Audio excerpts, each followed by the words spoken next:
Երբ հատուկ ծառայությունները մտան ազգային ժողովի շենք 1999 թվականի հոկտեմբերի 27-ին, նրանք գտան մի բան, որը երբեք չպետք է գտնվեր։ Վիդեոձայնագրություններ։ Վերջին րոպեներից։ Անվտանգության ծառայության ներքին հաղորդակցության արձանագրություններ։ Եվ ամենակարևորը, պահակների հերթափոխության ժամանակացույց, որը փոխվել էր վերջին պահին։ Բայց արդեն հոկտեմբերի 28-ին այս փաստաթղթերի մի մասը անհետացավ, առանց որևէ հետքի։ Ով տարավ դրանք։ Ու ավելի կարևոր, ինչ էին թաքցնում այդ ձայնագրությունները։ Ինչու անվտանգության պետը, որը 30 տարի ծառայել էր համակարգում, հեռացավ իր պաշտոնից ճիշտ 3 օր առաջ։ Ինչու պահակների թիվը կրճատվեց 5 անգամ, ճիշտ այն օրը, երբ պարլամենտում պետք է քննարկվեր ամենակարևոր հարցը։ Ու ինչու վկաները, որոնք տեսան անվտանգության աշխատակիցներին հեռանալիս 5 րոպե առաջ, երբեք չտվեցին ամբողջական ցուցմունք։ Կարեն Դեմիրճյանը չէր սիրում խոսել մահվան մասին։ Նա էր մարդը, ով կառուցեց Հայաստանի ժամանակակից արդյունաբերությունը, ով բերեց մետրոն Երևան, ով վերացեց փոքրիկ խորհրդային հանրապետությունը տարածաշրջանի ամենազարգացած տնտեսություններից մեկի։ Բայց 1999 թվականի սեպտեմբերին, երբ նա վերադարձավ քաղաքականություն 11 տարի բացակայությունից հետո, նրա մոտակա շրջապատը նկատեց մի բան տարօրինակ։ Նա սկսեց ստուգել անվտանգության միջոցները անձամբ։ Ամեն առավոտ, նախքան պարլամենտ գնալը, նա զանգահարում էր անվտանգության ծառայության պետին եւ հարցնում. ով է այսօր հերթապահությունում։ Նրա քարտուղարուհին հիշում է, թե ինչպես Կարեն Սերգեյիչը պահանջեց, որ նրան տրամադրեն բոլոր պահակների անձնական գործերը։ Նա ուզում էր իմանալ, ով է պահպանում նրա կյանքը։ Ինչու։ Ինչ գիտեր նա, ինչ որ մենք չգիտենք։ Պատկերացրեք, որ դուք եք այն 12 մարդկանցից մեկը, հոկտեմբերի 27-ին, 1999 թվականի հոկտեմբերի 26-ին, ճիշտ 1 օր առաջ, Ազգային ժողովի անվտանգության ծառայությունը ստացավ հատուկ հրահանգ։ Փաստաթուղթը կրում էր ԱԺ 1544 կոդը, այնքան գաղտնի, որ գոյություն ուներ միայն 3 օրինակ ամբողջ երկրում։ Այս փաստաթղթում նշված էին հատուկ արձանագրություններ, ինչպես վարվել արտակարգ իրավիճակներում, ում զանգահարել, ում ոչ, եւ ինչ անել, եթե ստանաս հրաման հեռանալ պաշտոնից։ Բայց ամենաէական մասը՝ ցուցակը։ Ցուցակ այն մարդկանց, ովքեր իրավունք ունեին փոխել անվտանգության արձանագրությունները առանց Դեմիրճյանի համաձայնության։ Ինչու այդ փաստաթուղթը ոչնչացվեց ճիշտ հոկտեմբերի 28-ին։ Ով էր այդ ցուցակում։ Եվ ինչու այդ անունները երբեք չհրապարակվեցին։ Երբ Կարեն Դեմիրճյանը մտավ ազգային ժողովի դահլիճ հոկտեմբերի 27-ի առավոտյան, նա անմիջապես նկատեց, որ ինչ-որ բան սխալ է։ Պահակները, որոնք սովորաբար կանգնած էին մուտքի մոտ, բացակայում էին։ Նրա անձնական պահապանը, որը միշտ ուղեկցում էր նրան մինչև նստարան, այդ օրը չեկավ։ Քարտուղարուհին հիշում է, թե ինչպես Կարեն Սերգեյիչը կանգ առավ դռան մոտ եւ նայեց շուրջը։ Նա ուզում էր ինչ-որ բան ասել, բայց հետո պարզապես շարժվեց դեպի իր տեղը։ Վկաները պատմում են, որ նա նստելուց առաջ դարձավ դեպի իր տեղակալը եւ ասաց մի բան, որը հետագայում դարձավ լեգենդար։ Հարցերը այսպես չեն լուծվում։ Ինչ նկատի ուներ նա։ Ինչ հարցեր։ Եվ ինչու նա ասաց դա ճիշտ այն պահին, երբ պահակները բացակայում էին։ 1999 թվականի հոկտեմբերի 27-ը սկսվեց որպես սովորական աշխատանքային օր։ Պարլամենտում պետք է քննարկվեր կառավարության հաշվետվությունը, ամենակարևոր քաղաքական իրադարձությունը տարվա համար։ Բայց այն, ինչ տեղի ունեցավ այդ օրը, փոխեց ամեն ինչ։ Ժամը 3:15 երբ վարչապետ Վազգեն Սարգսյանը սկսեց իր ելույթը, անվտանգության ծառայության աշխատակիցները հանկարծ հեռացան դահլիճից։ Ոչ մի բացատրություն, ոչ մի նախազգուշացում, պարզապես հեռացան։ 5 րոպե անց, ժամը 3:20 դռները բացվեցին եւ ներս մտան զինված մարդիկ։ Բայց ինչպես նրանք իմացան, որ պահակները չկան։ Ով ասաց նրանց, որ հենց հիմա է ճիշտ պահը։ Եվ ամենակարևորը, ինչու անվտանգության ծառայությունը հեռացավ ճիշտ այդ 5 րոպեին։ Կարեն Դեմիրճյանի կյանքը եղել է անընդհատ ծառայություն։ Նա ծնվել էր 1939 թվականին Լեռնային Ղարաբաղում, պարզ ուսուցչի ընտանիքում։ Նրա հայրը վաստակում էր ամսական 120 ռուբլի, այն ժամանակ միջին աշխատավարձը խորհրդային միությունում։ Բայց Կարենը երազում էր ավելին։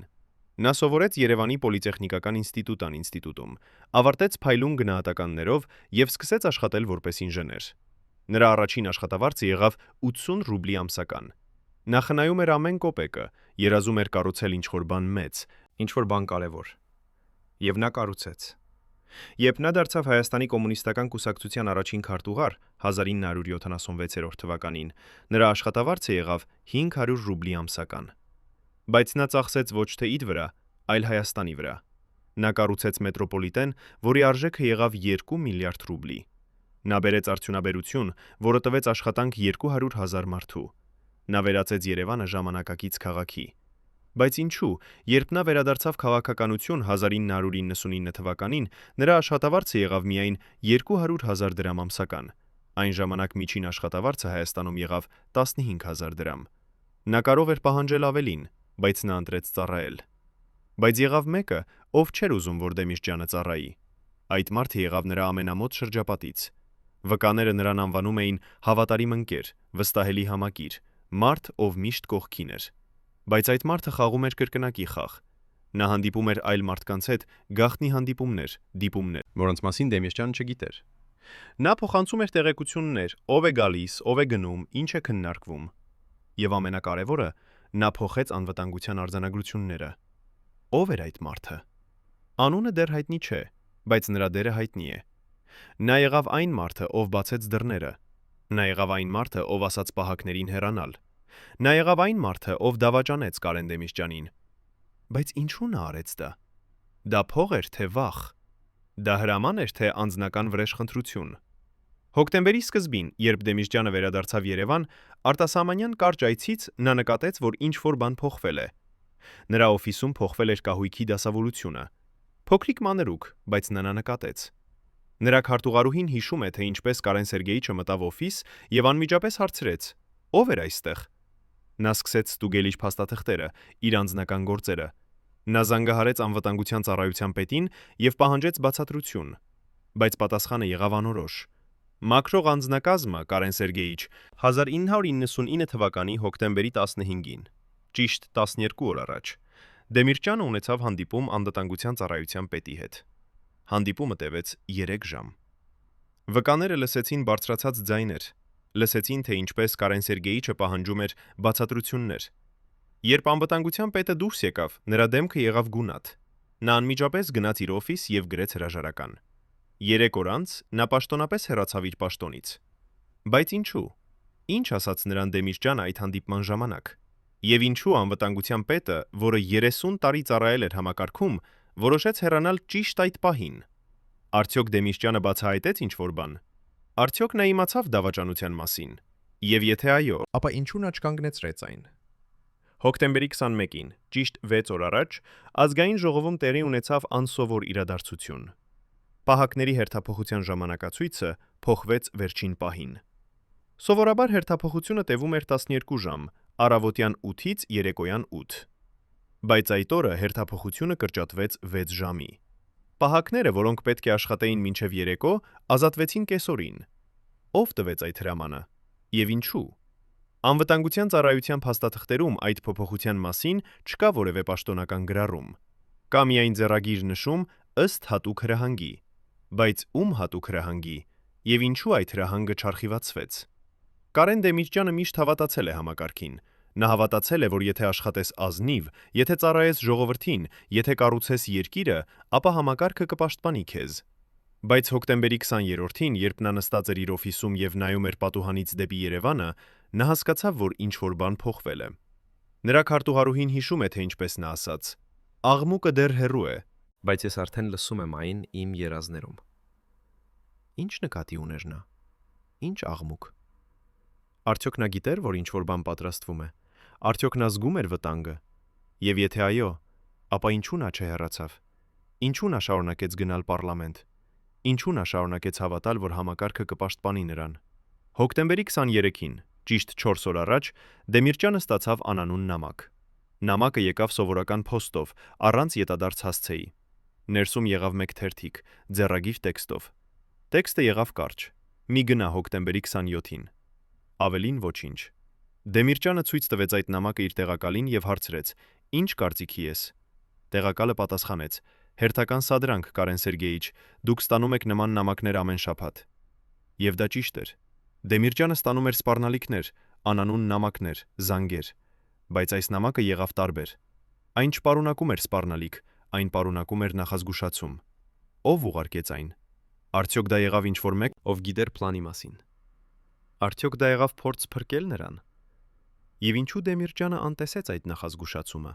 Հոկտեմբերի 26-ին, վերջին երեկոյան, Դեմիրճյանը մնաց ուշ իր օֆիսում։ Նա աշխատում էր իր ելույթի վրա, ելույթ, որը պետք է ասեր հաջորդ օրը պարլամենտում։ Նրա քարտուղարուհին մնաց նրա հետ մինչև ուշ գիշեր։ Նա հիշում է, թե ինչպես Կարեն Սերգեյիչը գրում էր, ջնջում, նորից գրում։ Նա ուզում էր, որ ամեն բառը լինի ճիշտ, ամեն միտքը լինի հստակ։ Մոտ կեսգիշերին նա ավարտեց։ Նա դրեց թերթերը պայուսակի մեջ եւ ասաց քարտուղարուհուն. «Վաղը կլինի կարևոր օր,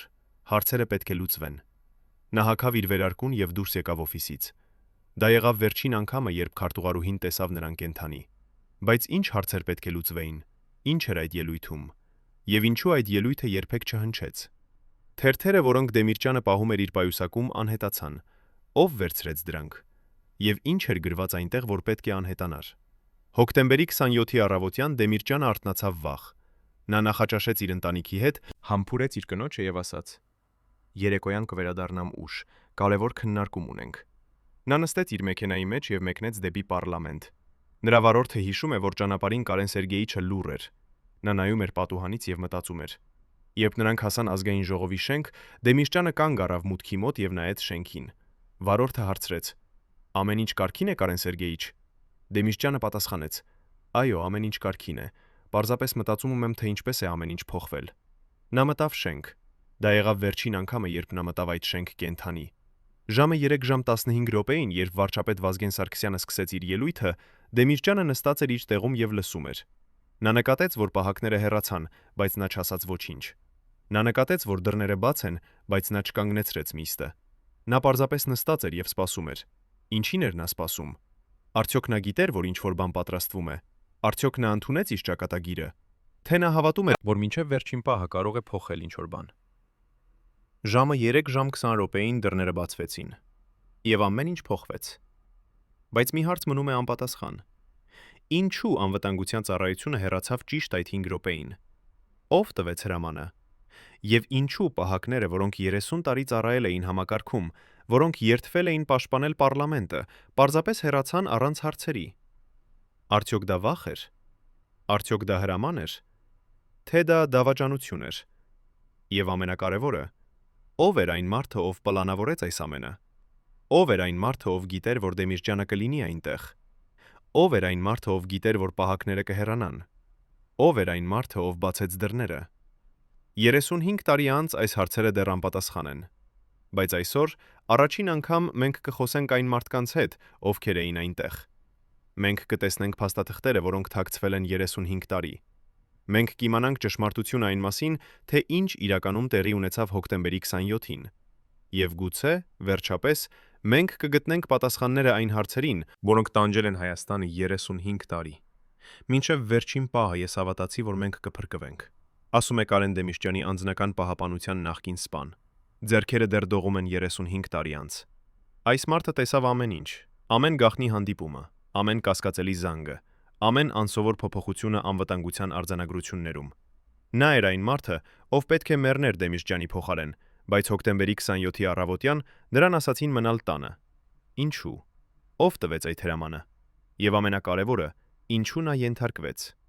Այսօր առաջին անգամ 35 տարում 3 նախկին անդամներ անվտանգության ծառայությունից խոսում են այն գաղտնիքների մասին, որոնք պահել են տասնամյակներ։ Նրանց բացահայտումները կփոխեն ամեն ինչ, ինչ դուք կարծում էիք, որ գիտեք վերջին օրերի մասին։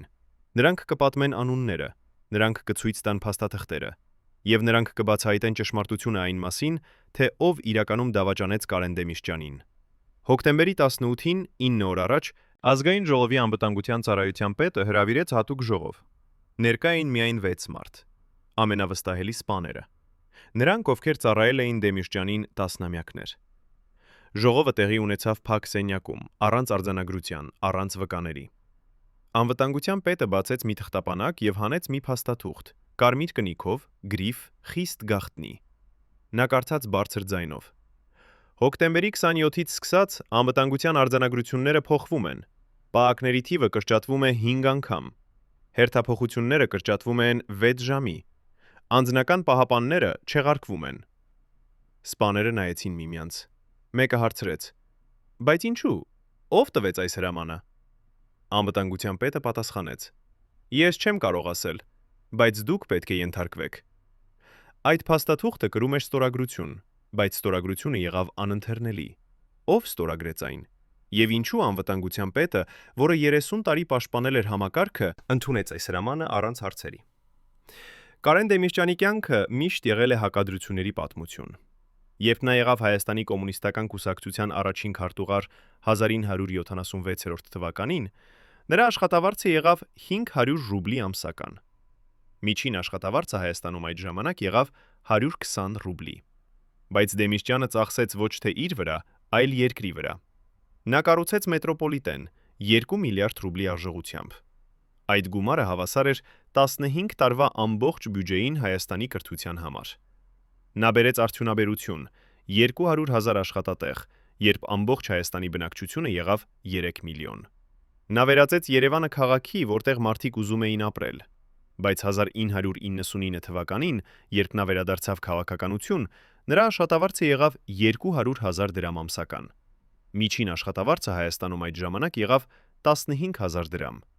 Նա կարող էր պահանջել ավելին, նա կառուցել էր այս երկիրը, բայց նա ընտրեց ծառայել, ոչ թե վերցնել։ Եվ ճիշտ այդ ընտրությունը դարձավ նրա մահվան պատճառը։ Ինչու՞։ Որովհետև կային մարդիկ, ովքեր ուզում էին վերցնել, ոչ թե ծառայել։ Եվ Դեմիրճյանը կանգնած էր նրանց ճանապարհին։ Հոկտեմբերի 19 օրը, 8 օր առաջ, տեղի ունեցավ ինչ-որ բան, որի մասին ոչ ոք չխոսեց երբեք։ Դեմիրճյանի անձնական քարտուղարուհին նկատեց, որ նրա օֆիսի հեռախոսը վարվում է տարօրինակ։ Երբ նա վերցնում էր ունկնաձայնը, լսվում էր թույլ շչյուն։ Կարծես ինչ-որ մեկը լսում էր զրույցները։ Նա ասաց Կարեն Սերգեյիչին, եւ նա անմիջապես հրավիրեց տեխնիկական ծառայությունը։ Մասնագետները ստուգեցին հեռախոսը եւ գտան ինչ-որ բան՝ փոքրիկ սարք կցված հեռախոսային լարին։ Գնդակալար։ Ով տեղադրեց այն։ Երբ տեղադրվեց։ Եվ ամենակարևորը, ինչ զրույցներ արդեն լսվել էին։ Տեխնիկական ծառայության պետը ասաց Դեմիրճյանին. «Սա պրոֆեսիոնալ սարք է, Կարեն Սերգեյիչ։ Սա ոչ թե սովորական լրտեսություն է, սա պետական մակարդակի գործողություն ունե»։ Դեմիրճյանը հարցրեց. «Ով կարող է անել սա»։ Պատասխանը եղավ լռություն, որովհետև բոլորը գիտեին պատասխանը, բայց ոչ ոք չուզում էր ասել բարձր ձայնով։ Բայց եղավ մեկը, ով գիտեր ամեն ինչ։ Այդ մարդը եղավ Դեմիրճյանի ամենամոտ խորհրդականը, մարդ, ում նա վստահում էր ավելի, քան ինքն իրեն։ Այս մարդը ներկա էր ամեն հանդիպման, ամեն քննարկման, ամեն որոշման ժամանակ։ Նա գիտեր Դեմիրճյանի ամեն քայլը, ամեն պլանը, ամեն մտահոգությունը։ Եվ նա փոխանցում էր այս ամենը։ Ում։ Հոկտեմբերի 19 օրը, երբ գտնվեց գնդակալարը, այս մարդը եղավ առաջինը, ով ասաց. «Սա վատ կատակ է, Կարեն Սերգեյիչ, ոչինչ լուրջ»։ Նա համոզեց Դեմիրճյանին չհրապարակել այս դեպքը, չսկսել հետաքննություն, չխռովել համակարգը։ Եվ Դեմիրճյանը, որը վստահում էր այս մարդուն, համաձայնեց։ Դա եղավ նրա ամենամեծ սխալը, որովհետև այս մարդը եղավ այն մարդը, ով տեղադրել էր գնդակալարը։ Այս մարդը եղավ այն մարդը, ով լսում էր ամեն զրույցը։ Այս մարդը եղավ այն մարդը, ով փոխանցում էր տեղեկությունները նրանց, ովքեր պլանավորում էին հոկտեմբերի 27-ը։ Բայց ինչու նա արեց դա։ Ինչ նրանք խոստացել էին։ Փող, իշխանություն, թե պարզապես կյանք։ Հոկտեմբերի 20-ին, 7 օր առաջ, Դեմիրճյանը ստացավ հատուկ հաղորդագրություն։ Այն եկավ ոչ թե փոստով, ոչ թե հեռախոսով, այլ անձամբ, փակ ծրարով, առանց ուղարկողի անվան։ Ծրարը բերեց անծանոթ մարդ, ով թողեց այն ընդունարանում եւ անմիջապես հեռացավ։ Ներսում եղավ մեկ թերթիկ, տպագիր տեքստով, առանց ստորագրության։ Տեքստը ասում էր. Անվտանգության ծառայությունը վերահսկվում է։ Մի վստահիր ոչ ոքի։ Հոկտեմբերի 27-ին մի գնա պարլամենտ։ Դեմիրճյանը կարդաց այս տողերը 3 անգամ։ Նա կանչեց իր խորհրդականին եւ ցույց տվեց նամակը։ Խորհրդականը կարդաց եւ ասաց. «Սա սադրանք է, Տարեն Սերգեյիչ։ Ինչ որ մեկը փորձում է վախեցնել ձեզ, փորձում է ստիպել, որ դուք չգնաք պարլամենտ, որ դուք թույլ տաք, որ նրանք անեն ինչ ուզում են»։ Դեմիրճյանը նայեց նրան եւ ասաց. «Բայց ինչ, եթե սա ճշմարտություն է»։ Խորհրդականը պատասխանեց. «Եթե դուք վախենաք ամեն նամակից, ապա դուք չեք կարող ղեկավարել»։ Եվ Դեմիրճյանը, որը ամբողջ կյանքում չէր վախեցել ոչնչից, որոշեց չվախենալ նաեւ հիմա։ Բայց արդյոք դա քաջություն էր, թե թանկագին սխալ։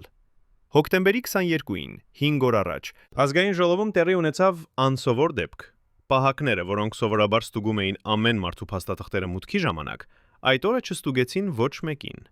Մի խումբ անծանոթ մարդիկ մտավ շենք առանց որևէ հարցի։ Նրանք ասացին, որ եկել են տեխնիկական աշխատանքների համար, բայց ոչ ոք չստուգեց նրանց լիազորագրերը։ Նրանք անցկացրին 3 ժամ շենքում, շրջեցին դահլիճներում, ստուգեցին դռները, պատուհանները, ելքերը։ Հետո նրանք հեռացան նույնքան անձնանշանակ, ինչպես եկել էին։ Բայց մի պահակ, որը տեսավ այս ամենը, հիշում է մի մանրուք։ Այդ մարդիկ չէին տեխնիկական աշխատողներ։ Նրանք չունեին գործիքներ, չունեին սարքավորումներ։ Նրանք պարզապես նայում էին, հիշում էին, պլանավորում էին։ Երբ այդ պահակը ասաց իր ղեկավարին այս մասին, ղեկավարը պատասխանեց. «Մի միջամտիր, սա վերևից է»։ Ինչ նշանակում է վերևից։ Ով տվեց թույլտվությունը, որ անծանոթ մարդիկ ուսումնասիրեն պարլամենտի շենքը 5 օր առաջ։ Կարեն Դեմիրճյանը միշտ հավատացել է, որ իշխանությունը պարտավորություն է, ոչ թե արտոնություն։ Երբ նա եղավ Հայաստանի ղեկավար, նա կարող էր ապրել ռոսկոշ կյանքով, ինչպես շատ այլ խորհրդային ղեկավարներ, բայց նա ընտրեց այլ ճանապարհ։ Նրա տունը եղավ պարզ, նրա մեքենան եղավ սովորական, նրա հագուստը եղավ համեստ։ Երբ արտասահմանյան պատվիրակություններ այցելում էին Երևան, եղավ պարզ, նրա մեքենան եղավ սովորական, նրա հագուստը եղավ համեստ։ Երբ արտասահմանյան պատվիրակություններ այցելում էին Երևան, եղավ պարզ, նրա մեքենան եղավ սովորական, նրա հագուստը եղավ համեստ։ Երբ արտասահմանյան պատվիրակություններ այցելում էին Երևան, եղավ պարզ, նրա մեքենան եղավ սովորական, նրա հագուստը եղավ համեստ։ Երբ արտասահմանյան պատվիրակություններ այցելում էին Երևան, եղավ պարզ, նրա մեքենան եղավ սովորական, նրա հագուստը եղավ համեստ։ Երբ արտասահմանյան պատվիրակություններ այցելում էին Երևան, եղավ պարզ, նրա մեքենան եղավ սովորական, նրա հագուստը եղավ համեստ։ Երբ արտասահմանյան պատվիրակություններ այցելում էին Երևան, եղավ պարզ, նրա մեքենան եղավ սովորական, նրա հագուստը եղավ համեստ։ Երբ արտասահմանյան պատվիրակություններ այցելում էին Երևան, եղավ պարզ, նրա մեքենան եղավ սովորական, նրա հագուստը եղավ համեստ։ Երբ արտասահմանյան պատվիրակություններ այցելում էին Երևան, եղավ պարզ, նրա մեքենան եղավ սովորական, նրա հագուստը եղավ համեստ։ Երբ արտասահմանյան պատվիրակություններ այցելում էին Երևան, եղավ պարզ, նրա մեքենան եղավ սովորական, նրա հագուստը եղավ համեստ։ Երբ արտասահմանյան պատվիրակություններ այցելում այլ մի փոքրիկ սրճարանում քաղաքի ծայրամասում, նա հանդիպեց 2 մարդու հետ։ Մարդիկ, ում դեմքերը ծածկված էին, ում անունները երբեք չհայտնվեցին։ Նրանք խոսեցին 20 րոպե։ Սրճարանի տերը, որը պատահաբար լսեց զրույցի մի մասը, հիշում է մի արտահայտություն։ Հոկտեմբերի 27-ին ամեն ինչ պատրաստ կլինի։ Պահակները կհեռանան ժամը 3:15 Դուք պետք է համոզեք նրան գնալ։ Խորհրդականը պատասխանեց. Նա կասկածում է։ Նա ստացել է նախազգուշացումներ։ Անծանոթ մարդիկ ասացին. ապա համոզեք նրան, որ դրանք սադրանքներ են։ Համոզեք նրան, որ նա անվտանգ է։ Համոզեք նրան, որ մենք պաշտպանում ենք նրան։ Սրճարանի տերը, որը լսեց այս ամենը, վախեցավ։ Նա ուզում էր ասել ինչ-որ մեկին, բայց ում։ Ում կարող էր վստահել, երբ Դեմիրճյանի սեփական խորհրդականը դավաճանում էր նրան։ Նա որոշեց լռել։ Եվ այդ լռությունը արժեցավ կյանքեր։ Հոկտեմբերի 25-ին, 2 օր առաջ, Դեմիրճյանը զգաց, որ ինչ-որ բան սխալ է։ Նա արթնացավ կեսգիշերին, սրտխառնոցով, ցավով կրծքավանդակում։ Նա կանչեց իր անձնական բժշկին, բայց բժիշկը ասաց. «Սա սթրես է, Կարեն Սերգեյիչ, պարզապես սթրես»։ Բայց Դեմիրճյանը գիտեր, որ դա ավելին է, քան սթրես։ Նա զգում էր, որ ինչ-որ բան մոտենում է, ինչ-որ բան մութ, ինչ-որ բան անխուսափելի։ Նա նստեց իր օֆիսում եւ գրեց նամակ իր ընտանիքին։ Այդ նամակում նա գրեց.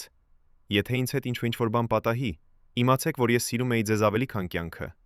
Իմացեք, որ ես արեցի ամեն ինչ, ինչ կարող էի, որպեսզի Հայաստանը լինի ավելի լավ։ Եվ իմացեք, որ եթե ես մեռնեմ, դա կլինի ոչ թե պատահականություն, այլ դավաճանություն»։ Նա դրեց այդ նամակը ծրարի մեջ եւ տվեց իր քարտուղարուհուն։ «Եթե ինձ հետ ինչ-որ բան պատահի, տուր սա իմ կնոջը»։ Քարտուղարուհին հարցրեց. «Բայց ինչու, Կարեն Սերգեյիչ, ինչու դուք խոսում եք այսպես»։ Նա պատասխանեց. «Որովհետև ես զգում եմ, որ ժամանակը սպառվում է»։ Հոկտեմբերի 26-ին, վերջին օրը, Դեմիրճյանը անցկացրեց ամբողջ օրը պարլամենտում։ Նա հանդիպեց падգամավորների հետ, քննարկեց օրակարգը, պատրաստեց իր ելույթը։ Բայց նրա մտքերը եղան ուրիշ տեղ։ Նա մտածում էր այն մասին, թե ինչպես է ամեն ինչ փոխվել, ինչպես են մարդիկ դարձել անվստահելի, ինչպես է համակարգը դարձել վտանգավոր։ Երեկոյան, երբ նա պատրաստվում էր հեռանալ, նրա խորհրդականը եկավ եւ ասաց. «Կարեն Սերգեյիչ, վաղը կլինի կարևոր օր։ Վաղը մենք կփոխենք ամեն ինչ»։ Դեմիրճյանը նայեց նրան եւ ասաց. «Այո, վաղը ամեն ինչ կփոխվի»։ Բայց նա չգիտեր, թե որքան ճիշտ էր այդ խոսքերը։ Նա չգիտեր, որ վաղը իրոք ամեն ինչ կփոխվի, բայց ոչ այնպես, ինչպես նա երազում էր։ Նա չգիտեր, որ վաղը կլինի նրա վերջին օրը, եւ նա չգիտեր, որ վաղը կլինի նրա վերջին օրը, եւ նա չգիտեր, որ վաղը կլինի նրա վերջին օրը, եւ նա չգիտեր, որ վաղը կլինի նրա վերջին օրը, եւ նա չգիտեր, որ վաղը կլինի նրա վերջին օրը, եւ նա չգիտեր, որ վաղը կլինի նրա վերջին օրին օրը, եւ նա չգիտեր, որ վաղը կլինի նրա վերջին օրը, եւ նա չգիտեր, որ վաղը կլինի նրա վերջին օրը, եւ նա չգիտեր, որ վաղը կլինի նրա վերջին օրը, եւ նա չգիտեր, որ վաղը կլինի նրա վերջին օրը, եւ նա չգիտեր, որ վաղը կլինի նրա վերջին օրը, եւ նա չգիտեր, որ վաղը կլինի նրա վերջին օրը, եւ նա չգիտեր, որ վաղը կլինի նրա վերջին օրը, եւ նա չգիտեր, որ վաղը կլինի նրա վերջին օրին օրը, եւ նա չգիտեր, որ վաղը կլինի նրա վերջին օրը, եւ նա չգիտեր, որ վաղը կլինի նրա վերջին օրը, եւ նա չգիտեր, որ վաղը կլինի նրա վերջին օրը, եւ նա չգիտեր, որ վաղը կլինի նրա վերջին օրը, եւ նա չգիտեր, որ վաղը կլինի նրա վերջին օրը, եւ նա որ նա պետք է անհետանա։ Մենք երբեք չիմանանք ճշմարտությունը, որովհետև այդ մարդը երբեք չխոսեց։ Նա ապրում է դեռ, ապրում է լուր, ապրում է իր գաղտնիքների հետ, բայց մի օր գուցե նա կխոսի։ Եվ այդ օրը մենք կիմանանք ամբողջ ճշմարտությունը։ Պատկերացրեք, որ դուք եք այն 12 մարդկանցից մեկը, ովքեր գիտեին ամեն ինչ Դեմիրճյանի մասին, ամեն անվտանգության արձանագրություն, ամեն սպառնալիք, ամեն գաղտնի հանդիպում։ Հիմա պատկերացրեք, որ պետք է ընտրեք՝ պահպանել ձեր հավատարմությունը, թե փրկել ձեր կյանքը։ Հոկտեմբերի 27-ին 1999 թվականին այս մարդիկ կատարեցին ընտրություն, որը փոխեց Հայաստանի պատմությունը։ Նրանք էին ներքին շրջանակը, անվտանգության սպաները, քարտուղարները, խորհրդականները, բժիշկները։ Մարդիկ, ովքեր տեսնում էին Դեմիրճյանին ամեն օր, ովքեր գիտեին նրա ամեն քայլը, ամեն մտտահոգությունը, ամեն վախը։ Եվ հոկտեմբերի 27-ի առավոտյան, երբ նրանք ստացան հատուկ հրահանգ, այսօր մի եկեք աշխատանքի, նրանք հասկացան, որ ինչ-որ բան պատրաստվում է։ Բայց նրանք լռեցին։ Նրանք չզանգահարեցին Դեմիրճյանին, չնախազգուշացրին նրան, չփորձեցին փրկել նրան։ Ինչու՞։ Ինչն ստիպեց 12 հավատարիմ մարդկանց դառնալ լուռ վկաներ դավաճանության։ Արդյոք դա վախ էր մահվան, թե խոստում էր նոր կյանքի։ Եվ ամենակարևորը, ով տվեց այդ հրահանգը, ով ուներ իշխանություն հրամայել 12 մարդկանց միաժամանակ լռել։ Հոկտեմբերի 26-ի երեկոյան վերջին գիշերը Կարեն Դեմիրճյանը չկարողացավ քնել։ Նրա կինը հիշում է, թե ինչպես նա շրջվում էր անկողնում, թե ինչպես նա վեր էր կենում եւ նայում պատուհանից դեպի Երևանի լույսերը։ Մոտ 3 ժամին նա վերջապես խոսեց. «Գիտես, ես ամբողջ կյանքս կառուցել եմ այս քաղաքը, բայց այսօր ես զգում եմ, որ այն դարձել է օտար ինձ համար»։ Նրա կինը հարցրեց. «Ինչու ես խոսում այսպես։ Ինչու այսօր»։ Նա պատասխանեց. «Որովհետև վաղը ես պետք է ասեմ ճշմարտությունը, եւ ճշմարտությունը միշտ արժե թանկ»։ Նա նստեց իր աշխատասեղանի մոտ եւ սկսեց գրել։ Ոչ թե ելույթ, ոչ թե պաշտոնական փաստաթուղթ, այլ անձնական նամակ իր ժողովրդին, նամակ, որտեղ նա բացատրում էր, թե ինչու է ընտրել վերադառնալ քաղաքականություն, ինչու է պատրաստ կռվել համակարգի դեմ, ինչու է հավատում, որ Հայաստանը արժանի է ավելի լավին։ Այդ նամակը երբեք չավարտվեց։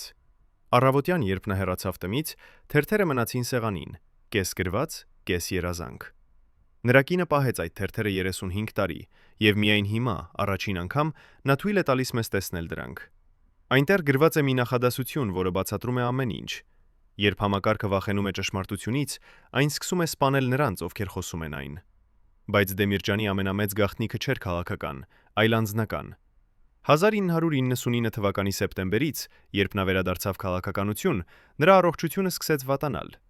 Նրա անձնական բժիշկը, որը ծառայել էր նրան 20 տարի, նկատեց անսովոր ախտանիշներ՝ ծանր գլխացավեր, սրտի անկանոն բաբախյուններ, հանկարծակի թուլություն։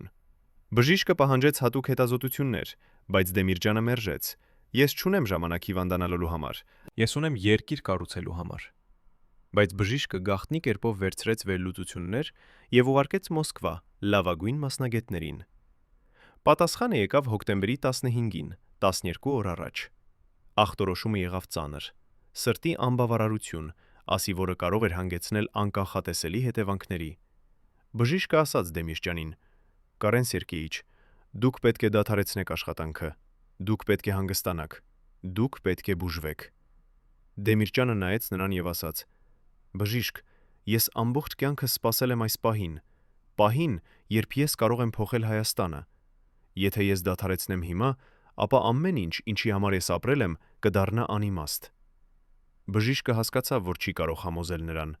բայց նա արեց ինչ-որ բան, որը փրկեց ապագա սերունդների համար ճշմարտությունը։ Նա պահեց բոլոր բժշկական փաստաթղթերը, բոլոր վերլուծությունները, բոլոր նամակները Մոսկվայից։ Եվ այսօր, 35 տարի անց, այդ փաստաթղթերը ապացուցում են մի բան. Կարեն Դեմիրճյանը գիտեր, որ նրա ժամանակը սահմանափակ է, բայց նա ընտրեց ծախսել այն ոչ թե իր վրա, այլ իր երկրի վրա։ Հոկտեմբերի 18-ին, 9 օր առաջ, տեղի ունեցավ դեպք, որը բացատրում է ամեն ինչ։ Դեմիրճյանի անձնական պահապանը, մարդ, ով պաշտպանել էր նրան 10 տարի, ստացավ հատուկ հրավեր՝ հանդիպում անվտանգության ծառայության նոր պետի հետ։ Հանդիպումը տեղի ունեցավ ոչ թե պաշտոնական օֆիսում, այլ մի անծանոթ շենքում, քաղաքի արվարձանում։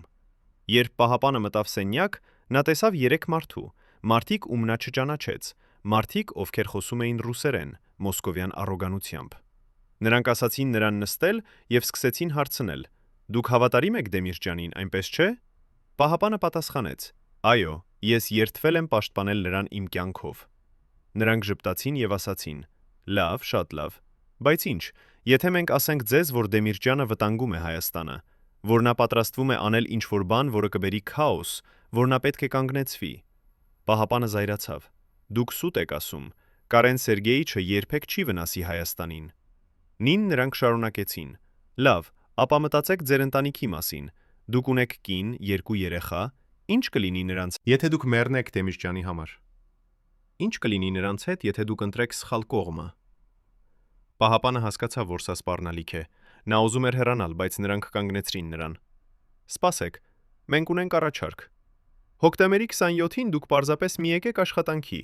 զանգահարեք եւ ասեք, որ հիվանդ եք, դա ամենը, եւ մենք երաշխավորում ենք ձեր ընտանիքի անվտանգությունը»։ Պահապանը լռեց։ Նա չասաց այո, բայց նա չասաց ոչ, եւ այդ լռությունը եղավ նրա պատասխանը։ Բայց ամենաշոկային բացահայտումը եկավ հոկտեմբերի 21-ին, 6 օր առաջ։ Ազգային ժողովի տեխնիկական ծառայության աշխատակիցը, մարդ, ով պատասխանատու էր շենքի անվտանգության համակարգերի համար, նկատեց ինչ-որ բան անսովոր։ Վիդեոխցիկները, որոնք սովորաբար գրանցում էին ամեն ինչ պարլամենտում, հանկարծ սկսեցին անջատվել մեկ առ մեկ։ Առաջին օրը անջատվեց 2 խցիկ, երկրորդ օրը 3, երրորդ օրը 5։ Տեխնիկական աշխատակիցը զեկուցեց իր ղեկավարին, բայց ղեկավարը ասաց. «Սա տեխնիկական խնդիր է, մենք կուղենք»։ Բայց խցիկները չուղղվեցին։ Եվ հոկտեմբերի 26-ին, 1 օր առաջ, վերջին խցիկը անջատվեց։ Պարլամենտի ամբողջ շենքը դարձավ կույր։ Տեխնիկական աշխատակիցը վախեցավ եւ գնաց անմիջապես Դեմիրճյանի օֆիս, բայց նրան չթույլ տվեցին մտնել։ «Կարեն Սերգեյիչը զբաղված է, վաղը եկեք»։ Նա փորձեց բացատրել, որ սա շատ կարևոր է, որ սա վտանգ է, բայց նրան հեռացրին։ Հաջորդ օրը, հոկտեմբերի 27-ին, երբ ամեն ինչ տեղի ունեցավ, չկար ոչ մի վիդեոդայնագրություն, ոչ մի ապացույց, ոչ մի հետք։ Ո՞վ անջատեց այդ խցիկները։ Ո՞վ ուներ մուտք տեխնիկական համակարգերին։ Եվ ամենակարևորը, ինչու ոչ ոք չկանգնեցրեց այս ամենը, երբ դեռ ժամանակ կար։ Կարեն Դեմիրճյանի վերջին ելույթը, այն, որը նա պատրաստեց հոկտեմբերի 26-ի գիշերը, երբեք չհնչեց։ Բայց մենք գտանք այդ ելույթի սևագիրը, թերթեր, որոնք նա թողել էր իր օֆիսում, թերթեր, որոնք նրա քարտուղարուհին թաքցրել էր 35 տարի։ Այդ ելույթում Դեմիրճյանը պատրաստվում էր բացահայտել ինչ-որ բան այնքան կարևոր, որ դա արժեր նրա կյանքը։ Նա գրել էր. «Հարգելի падգամավորներ, այսօր ես պետք է ասեմ ձեզ ճշմարտությունը, որը թաքցվել է ժողովրդից 10 տարի։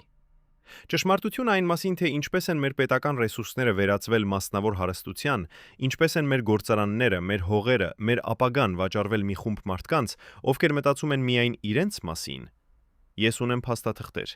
ես ունեմ անուններ, ես ունեմ ապացույցներ։ Եվ այսօր ես կներկայացնեմ դրանք ձեզ, որպեսզի դուք իմանաք, թե ով իրականում կառավարում է այս երկիրը։ Այդ փաստաթղթերը երբեք չներկայացվեցին, այդ անունները երբեք չհնչեցին, այդ ապացույցները անհետացան, բայց հարցը մնում է, ով էին այդ մարդիկ, ում անունները Դեմիրճյանը պատրաստվում էր բացահայտել։ Ով էին նրանք, ովքեր վախենում էին այդ ճշմարտությունից այնքան, որ պատրաստ էին սպանել, եւ ամենակարևորը, արդյոք այդ մարդիկ դեռ իշխանության մեջ են։ Հոկտեմբերի 27-ի առավոտյան վերջին առավոտը Դեմիսճյանը արթնացավ վախ։ Նրա կինը հիշում է, որ նա նայեց նրան երկար, կարծես փորձում էր հիշել ամեն մանրուք, նրա դեմքը, նրա ժպիտը, նրա ձայնը։ Նա ասաց. «Գիտես, ես երազում եմ այն օրվա մասին, երբ Հայաստանը կդառնա այնպիսին, ինչպիսին ես երազել եմ։ Երկիր, որտեղ մարդիկ ապրում են արժանապատվորեն, որտեղ երեխաները ունեն ապագա, որտեղ ճշմարտությունը չի վախենում իշխանությունից»։ Նրա կինը հարցրեց. «Եվ դու կտեսնես այդ օրը»։ Նա լռեց մի պահ եւ հետո ասաց. «Գուցե ոչ ես, բայց մեր երեխաները կտեսնեն, եւ դա բավական է»։ Նա համբուրեց նրան, հագավ իր կոստյումը, մուգ կապույտ կոստյում, որը նա միշտ կրում էր կարևոր օրերին, վերցրեց իր պայուսակ, որտեղ պահում էր իր ելույթը, իր փաստաթղթերը, իր ապացույցները։ Նա դուրս եկավ տնից ժամը 8 ժամ 30 րոպեին։ Դա եղավ վերջին անգամը, երբ նրա կինը տեսավ նրան կենդանի։ Բայց նա չլաց այդ պահին, նա չխնդրեց նրան մնալ, նա չասաց իր վախերի մասին, որովհետև նա գիտեր, որ Կարեն Դեմիսճյանը ընտրել էր իր ճանապարհը եւ ոչինչ չէր կարող փոխել այդ ընտրությունը։ Երբ Դեմիսճյանի մեքենան մոտեցավ ազգային ժողովի շենքին, նրա վարորդը նկատեց ինչ-որ բան տարօրինակ։ Սովորաբար շենքի շուրջը կային տասնյակ պահակներ, բայց այդ առավոտ կային միայն 2։ Վարորդը ասաց. «Կարեն Սերգեյիչ, ինչ-որ բան սխալ է, շատ քիչ պահակներ կան»։ Դեմիսճյանը նայեց եւ տեսավ։ Նա լռեց մի պահ, հետո ասաց.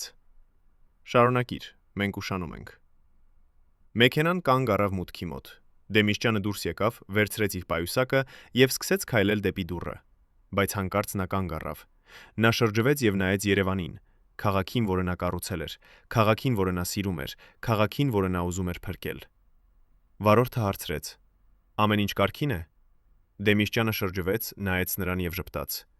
«Այո, ամեն ինչ կարգին է։ Ես պարզապես հիշում եմ»։ Նա մտավ շենք։ Դռները փակվեցին նրա հետևից, եւ այդ պահից սկսվեց հաշվարկը դեպի վերջը։ Ժամը 3 ժամ 15 րոպեին, երբ վարչապետ Վազգեն Սարգսյանը սկսեց իր ելույթը,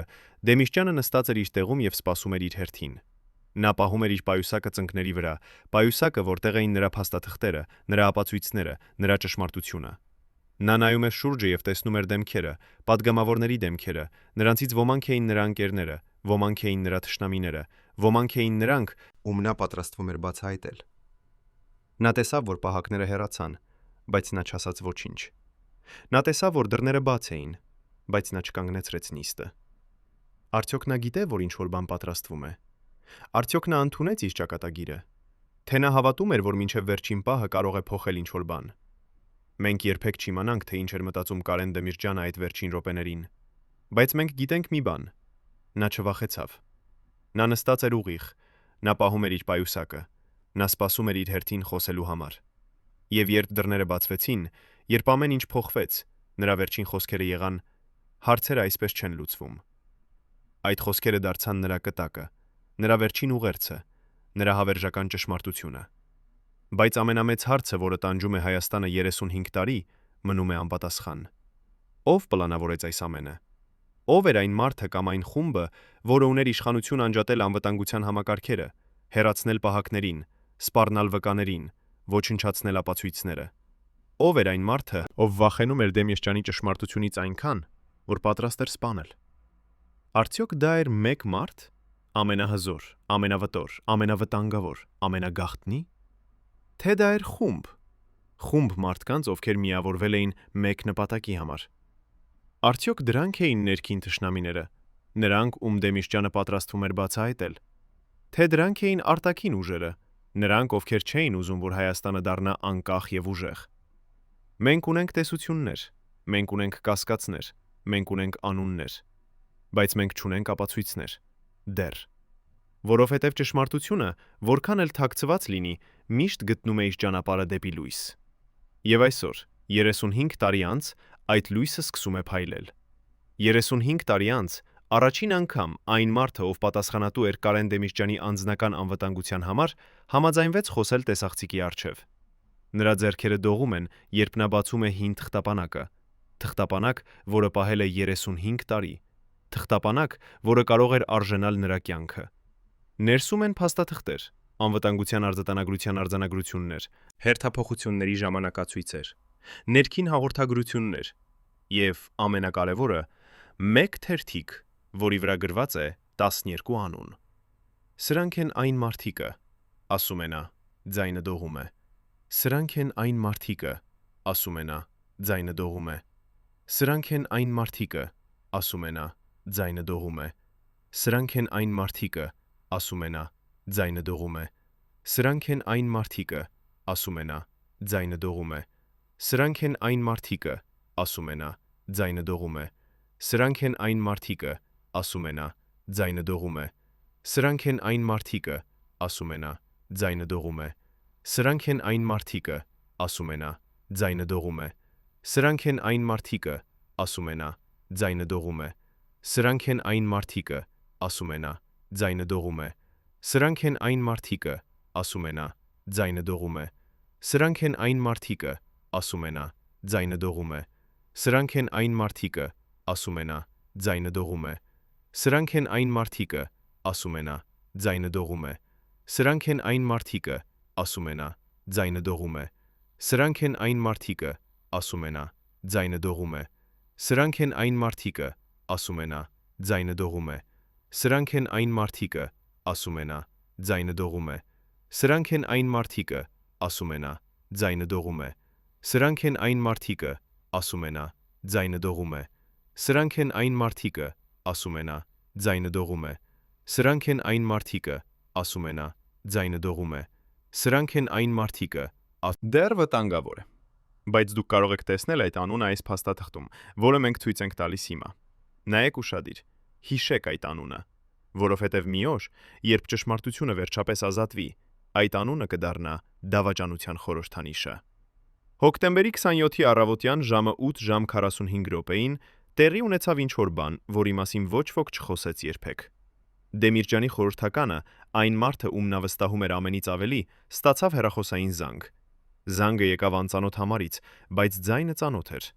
Ձայնը ասաց. ամեն ինչ պատրաստ է։ Պահակները կհեռանան ժամը 3:15 րոպեին։ Վիդեոխցիկները անջատված են։ Փաստաթղթերը պատրաստ են ոչնչացման։ Միայն մեկ բան մնաց՝ համոզել նրան գնալ։ Խորհրդականը պատասխանեց. նա կասկածում է, նա խոսում է հրաժարվելու մասին։ Ձայնը դարձավ սառը։ Ապա եւ հետո Ինչ կլինի ինձ հետ։ Ձայնը ժպտաց։ հետո դուք կդառնաք հերոս։ Հետո դուք կստանաք ամեն ինչ, ինչ խոստացել ենք։ Հետո դուք կկապրեք այն կյանքով, որը միշտ երազել եք։ Զանգը ավարտվեց։ Խորհրդականը նստեց իր սեղանի մոտ եւ մտածեց։ Նա մտածեց Դեմիրճյանի մասին, մարդ, ով վստահել էր նրան տասնամյակներ, մարդ, ով վերաբերվել էր նրան որպես եղբոր, մարդ, ով երբեք չէր կասկածել նրան։ Եվ հետո նա մտածեց իր ընտանիքի մասին, իր ապագայի մասին, իր վախերի մասին։ Նա կատարեց ընտրություն, եւ այդ ընտրությունը սպանեց Կարեն Դեմիրճյանին։ Ժամը 10 ժամ առավոտյան խորհրդականը եկավ Դեմիրճյանի օֆիս։ Դեմիրճյանը նստած էր իր սեղանի մոտ եւ կարդում էր իր ելույթը, ելույթ, որը պատրաստվում էր ասել հետո։ Խորհրդականը ասաց. Կարեն Սերգեյիչ, ես լսել եմ, որ դուք մտածում եք չգնալ այսօր պարլամենտ։ Դեմիրճյանը նայեց նրան. Ո՞վ ասաց քեզ դա։ Խորհրդականը շարունակեց. Դա կարևոր չէ։ Կարևորը այն է, որ եթե դուք չգնաք, ապա նրանք կհաղթեն։ Նրանք կասեն, որ դուք վախեցաք, որ դուք թույլ եք, Որ դուք չեք կարող ղեկավարել։ Դեմիրճյանը կանգնեց եւ մոտեցավ պատուհանին։ Նա նայեց Երևանին եւ ասաց. Գիտես, ես ամբողջ գիշեր չեմ քնել։ Ես մտածում էի այն մասին, թե արդյոք արժե այս ամենը։ Արդյոք արժե ռիսկել ամեն ինչ մեկ ելույթի համար։ Խորհրդականը մոտեցավ նրան եւ դրեց ձեռքը նրա ուսին։ Կարեն Սերգեյիչ,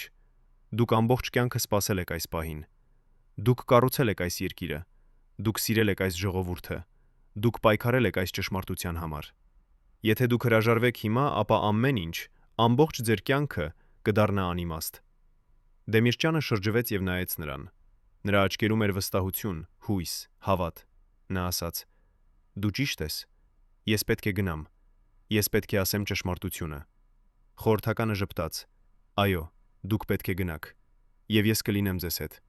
Բայց դա սուտ էր։ Նա չէր լինելու նրա հետ։ Նա արդեն ընտրել էր մյուս կողմը։ Ժամը 2:40 45 րոպե առաջ անվտանգության ծառայության պետը տվեց վերջին հրահանգը։ Նա հավաքեց բոլոր պահակներին եւ ասաց. Այսօր մենք ունենք հատուկ վարժություն։ Ժամը 3 ժամ 15 րոպեին բոլոր պահակները պետք է հեռանան դահլիճից եւ գնան ստորգետնյա մակարդակ։ Սա հրաման է վերևից։ Սա պարտադիր է։ Պահակները նայեցին միմյանց։ Մեկը հարցրեց. Բայց ինչու հենց այդ ժամանակ, երբ վարչապետը ելույթ է ունենալու։ Պետը պատասխանեց. Ես չեմ կարող բացատրել, բայց եթե դուք չընթարկվեք, ապա դուք կկորցնեք ձեր աշխատանքը, ձեր կենսաթոշակը, ձեր ապագան։ Պահակները հասկացան, որ սա սպառնալիք է։ Նրանք ընտրեցին ենթարկվել։ Բայց մեկ պահակ, ամենաերիտասարդը, որոշեց չլռել։ Նա գնաց անմիջապես Դեմիրճյանի օֆիս եւ փորձեց նախազգուշացնել նրան, բայց նրան չթույլ տվեցին մտնել։ Դռան մոտ կանգնած էր խորհրդականը։ Կարեն Սերգեյիչը զբաղված է, նա չի կարող ընդունել։ Երիտասարդ պահակը ասաց. Բայց սա շատ կարևոր է, սա լտանգ է։ Խորհրդականը նայեց նրան սառը աչքերով։ Ես ասացի, նա զբաղված է։ Հիմա հեռացեք, մինչև ես չկանչել անվտանգությունը։ Երիտասարդ պահակը հեռացավ։ Նա փորձեց, բայց նա ձախողվեց։ Եվ այդ ձախողումը արժեցավ կյանքեր։ Ժամը 3 ժամ 10 րոպեին, 5 րոպե առաջ, վերջին պաշտպանները հեռացան դահլիճից։ Նրանք իջան ստորգետնյա մակարդակ, ինչպես հրամայվել էր։ Դահլիճը մնաց դատարկ, առանց պաշտպանության, առանց անվտանգության, առանց հույսի։ Վարչապետ Վազգեն Սարգսյանը սկսեց իր ելույթը։ Դեմիրճյանը նստած էր իր տեղում եւ սպասում էր իր հերթին։ Նա պահում էր իր պայուսակը, որտեղ էին նրա փաստաթղթերը, նրա ապացույցները, նրա ճշմարտությունը։ Նա չգիտեր, որ այդ փաստաթղթերը երբեք չեն ներկայացվի։ Նա չգիտեր, որ այդ ճշմարտությունը երբեք չի հնչի։ Նա չգիտեր, որ 5 րոպե անց նրա կյանքը կավարտվի։ Բայց նա զգում էր ինչ-որ բան։ Վկաները ասում են, որ վերջին րոպեներին նա շրջվեց եւ նայեց դռներին։ Նա տեսավ, որ պահակները բացակայում են։ Նա տեսավ, որ դռները բաց են, եւ նա հասկացավ։ Նա հասկացավ, որ նրան դավաճանել են գացավ, որ նրան դավաճանել են, որ նրան մատնել են, որ նրան սպանելու են։ Բայց նա չվեր կացավ, նա չփախավ։ Նա չգոչեց։ Նա պարզապես նստեց եւ սպասեց։ Որովհետեւ Կարեն Դեմիրճյանը երբեք չէր վախեցել մահվանից։ Նա վախենում էր միայն մեկ բանից, որ նրա ճշմարտությունը կմնա չասված։ Ժամը 3 ժամ 20 րոպեին դռները բացվեցին։ Մարդիկ մտան, զինված մարդիկ, որոնց դեմքերը ծածկված էին։ Նրանք սկսեցին կրակել։ Վազգեն Սարգսյանը ընկավ առաջինը, հետո ուրիշներ։ Դեմիրճյանը փորձեց կանգնել, փորձեց ասել ինչ-որ բան։ Վկաները հիշում են նրա վերջին խոսքերը. հարցերը այսպես չեն լուծվում։ Այդ խոսքերը դարձան նրա կտակը։ Հետո նա ընկավ։ Ամբողջ դահլիճը վերածվեց քաոսի։ Մարդիկ վազում էին, գոչում էին, թաքնվում էին, բայց զինված մարդիկը շարունակում էին կրակել։ Նրանք գիտեին, թե ում են փնտրում։ Նրանք գիտեին, թե ում պետք է սպանեն, եւ նրանք կատարեցին իրենց առաքելությունը։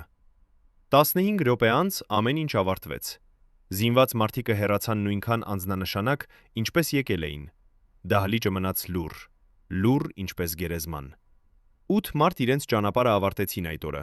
8 մարդ, ովքեր ուզում էին փոխել Հայաստանը։ 8 մարդ, ովքեր հավատում էին ճշմարտությանը։ 8 մարդ, ովքեր դավաճանվեցին իրենց սեփական մարդկանցից։ Երբ անվտանգության ծառայությունը վերադարձավ դահլիճ, նրանք գտան ինչ-որ բան, որը չպետք է գտնվեր։ Դեմիրճյանի պայուսակը բացված էր, բայց փաստաթղթերը բացակայում էին։ Ո՞վ վերցրեց դրանք։ Զինված մարդիկը չէին վերցրել, նրանք չէին մտել այնքան մոտ։ Ոստիկանությունը չէր վերցրել, նրանք եկան ավելի ուշ։ Ապա ով։ Պատասխանը պարզ է։ Ինչ-որ մեկը, ով էր այնտեղ, ինչ-որ մեկը, ով գիտեր, թե ինչ է փնտրում, ինչ-որ մեկը, ով ուներ մուտք դահլիճ անմիջապես հետո։ Այդ մարդը եղավ խորհրդականը։ Նա մտավ դահլիճ առաջին անգամ, երբ դեռ ոստիկանությունը չէր եկել։ Նա գնաց անմիջապես Դեմիրճյանի մոտ, բացեց նրա պայուսակը եւ վերցրեց փաստաթղթերը։ Վկաները տեսան նրան, բայց նրանք մտածեցին, որ նա փորձում է օգնել։